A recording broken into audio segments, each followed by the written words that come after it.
हमने आज अपने गुरु जी से एक कहानी सुना छठ व्रत पर। छठ पूजा तो हम लोग अटल और विश्वास से ही करते हैं। बहुत श्रद्धा रहता है हमारे उत्तर प्रदेश सनातनी बिहार के लोग को।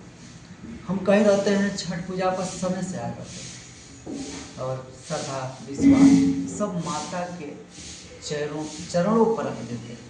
आइए हम छठ पूजा पर एक छोटी सी कहानी कहेंगे जो जानना बहुत जरूरी है। छठ पूजा पर विश्वास हमारा अटल है और छठ पूजा के बारे में जानना और सुनना और सुनाना भी बहुत जरूरी है। एक राजा थे, राजा प्रियव्रत, बहुत बलवान थे, धन ऐश्वर्य राजपाट तमाम था, बहुत बलवान राजा थे। सब कुछ जीतने के बाद पुत्र नहीं था। पुत्र के कारण बहुत दुखी थे।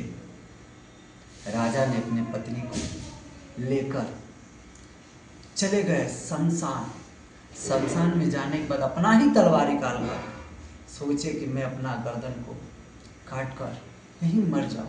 जब सब कुछ मैंने जीत लिया, जीतने के बाद हमने क्या पाया? एक संतान नहीं हो पाया। उनकी पत्नी बोली, राजन आप चलिए महान ऋषि कश्यप जी के पास। महान ऋषि कश्यप जी के पास जाने के बाद उन्हें गुहार लगाया, हे ऋषिवर, सब कुछ है हमारे पास लेकिन पुत्र नहीं है। एक पुत्र के कारण मैं हीन हूँ। ऋषि कश्यप जी ने कहा कि पुत्र श्रेष्ठ का यज्ञ कराना होगा। राजन आप यज्ञ कराइए, इससे पुत्र का ही प्राप्ति होगा। राजन ने श्रद्धा और विश्वास से पूरे राजपाट की जनता को लेकर यज्ञ कराए और एक पुत्र हुआ, लेकिन पुत्र मरा हुआ।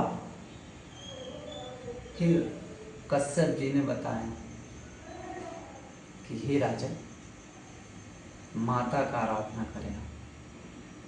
तब तक माँ भवानी अपने रूप में आकर वहाँ पे एक आकाशवाणी की कि हे राजा, मैं पृथ्वी की छठवीं अवतार में सृष्टि हूँ। आप हमारा पूजन पाठ करें और अपने जनता जनार्दन को बताएं छठ पूजन कैसे किया जाता है। माता ने सबका विधि विधान बताने के बाद राजा प्रियव्रत जी ने श्रद्धा और विश्वास से पूजा को पूर्ण रूप से किए। करने के बाद राजा प्रियव्रत का एक पुत्र रतन प्राप्त हुआ। तब से आज तक श्रद्धा और विश्वास से जन जन में छठ व्रत मनाई जाती है और